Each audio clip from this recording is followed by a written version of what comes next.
नीतीश कुमार जी लगातार ढिंढोरा पीटते रहते हैं कि बिहार की शिक्षा व्यवस्था को हमने 2005 के बाद बहुत ऊपर पहुंचाया है, लेकिन हम लोग को लगता है कि 2005 के बाद बिहार की शिक्षा व्यवस्था और भी ज्यादा जर्जर हो गई।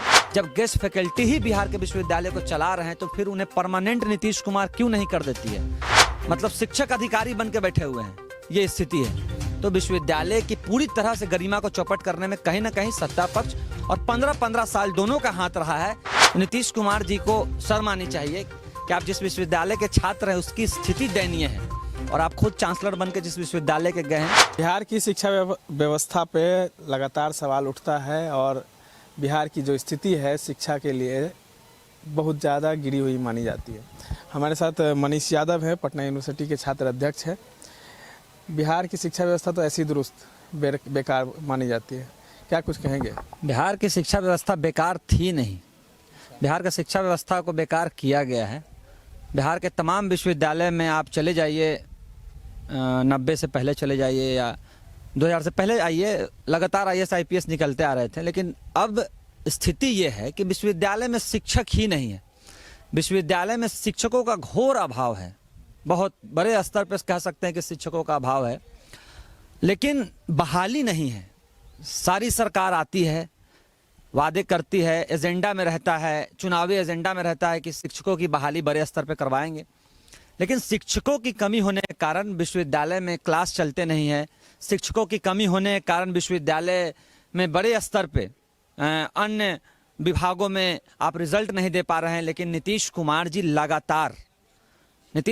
लगातार ढिंढोरा पीटते रहते हैं कि बिहार की शिक्षा व्यवस्था को हमने 2005 के बाद बहुत ऊपर पहुंचाया है, लेकिन हम लोग को लगता है कि 2005 के बाद बिहार की शिक्षा व्यवस्था और भी ज्यादा जर्जर हो गई। जिस पटना विश्वविद्यालय को बिहार का सबसे बड़ा विश्वविद्यालय और ईस्ट का ऑक्सफोर्ड कहा जाता था, वहां एक विभाग में कभी 22 शिक्षक हुआ करते थे, और आज उसी विभाग में एक परमानेंट शिक्षक नहीं है और सारे विभाग गेस्ट फैकल्टी के द्वारा चल रहे हैं। हम लोगों का मांग भी है, और हमारे नेता ने भी अभी कहा प्रेस कॉन्फ्रेंस में कि जितने भी गेस्ट फैकल्टी हैं, लाखों गेस्ट फैकल्टी बिहार के सभी विश्वविद्यालय में आज पढ़ा रहे हैं, जिनकी मानदेय भी कम है, और उन गेस्ट फैकल्टी को कह सकते हैं कि जब मन करता है विश्वविद्यालय अपने अनुसार रखता है और हटा देता है। जब गेस्ट फैकल्टी ही बिहार के विश्वविद्यालय को चला रहे हैं तो फिर उन्हें परमानेंट नीतीश कुमार क्यों नहीं कर देती है? आप अगर बहाली नहीं दे रहे हैं तो गेस्ट फैकल्टी को परमानेंट कीजिए। सभी लोग पढ़े लिखे PhD रिसर्च स्कॉलर ही आज विश्वविद्यालय के गेस्ट फैकल्टी हैं, तो उन लोगों को परमानेंट करने को लेकर हम लोग आने वाले समय में कुछ दिनों में हम लोग बहुत बड़ा आंदोलन छेड़ने वाले हैं, ताकि पूरे बिहार में जो शिक्षा की स्थिति बद से बदतर होती जा रही है वो और ज्यादा ना गिरे। इसके लिए जन अधिकार छात्र परिषद और जन अधिकार पार्टी लड़ाई लड़ने का काम करेगी, और गेस्ट फैकल्टी के मानदेय को बढ़ाने के साथ उसको परमानेंट करने का काम करेगी। वैकेंसी होगी तब ना बहाली करेंगे। सबसे बड़ी बात है, हम कह तो रहे हैं कि बेरोजगारों की लंबी कतार लगी हुई है हर क्षेत्र में, शिक्षा के क्षेत्र में हो, इंजीनियरिंग के क्षेत्र में हो, हर क्षेत्र में लंबी कतार है। लोग आपके पास हैं, आप बहाली अगर नहीं निकाल सकते हैं तो जिनको आप लोगों ने टेम्पोररी पे रखा उसको परमानेंट कीजिए। आप जिसको टेम्पोररी पे विश्वविद्यालय में पढ़ाने के लिए रखे हुए हैं, अगर वही विश्वविद्यालय चला रहे हैं तो उसको परमानेंट करने में क्या दिक्कत है आपको? आप बहाली मत निकालिए, आप उनको परमानेंट कर दीजिए। ये तो आप कर सकते हैं, लोग हैं, पढ़ाने वाले शिक्षक भी हैं। जरूरत है सरकार को एक कदम आगे बढ़कर उनको परमानेंट करने की, और परमानेंट नहीं करते हैं तो हम लोग लंबी लड़ाई लड़ने को तैयार हैं। बिहार सरकार ठग रही है युवाओं को, क्योंकि 19 लाख रोजगार की जो घोषणा हुई थी चुनाव में वो तो अभी तक दी नहीं गई। देखिए, ठग सभी रहे हैं, वो पक्ष हो विपक्ष हो, सभी लोग ठग रहे हैं।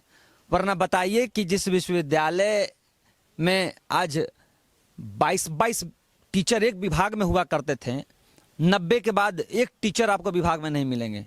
मैं बिहार के सबसे बड़े विश्वविद्यालय का मैं छात्र संघ अध्यक्ष भी हूं और वहां का मैं स्टूडेंट भी हूं। आज उस विश्वविद्यालय की स्थिति जाके देखिए, एक अधिकारी ही पढ़ा रहा है बच्चों को। मान लीजिए कि एक वाइस चांसलर जो विश्वविद्यालय का होता है वो क्लास ले रहा है, मतलब शिक्षक अधिकारी बन के बैठे हुए हैं, ये स्थिति है। तो विश्वविद्यालय की पूरी तरह से गरिमा को चौपट करने में कहीं ना कहीं सत्ता पक्ष और 15-15 साल दोनों का हाथ रहा है।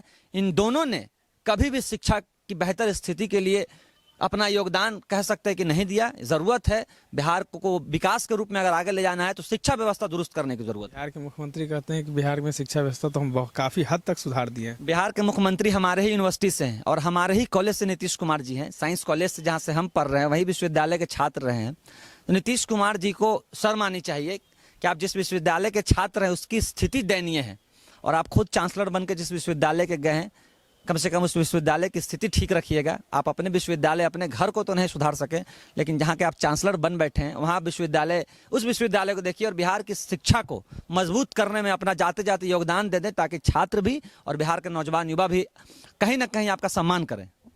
ये थे हमारे साथ पटना यूनिवर्सिटी के छात्र संघ अध्यक्ष मनीष यादव। किस तरीके से शिक्षा व्यवस्था को सवाल उठाया है पटना यूनिवर्सिटी, इन्होंने जिस तरह से बताया कि पटना यूनिवर्सिटी की जो हालात है काफ़ी दयनीय है, और वहाँ के छात्र रह चुके हैं बिहार के मुखिया नीतीश कुमार, लेकिन अभी भी पटना यूनिवर्सिटी की स्थिति दयनीय बनी हुई है। इस तमाम अपडेट्स के लिए बने रहें आदर्श समाचार के साथ। धन्यवाद।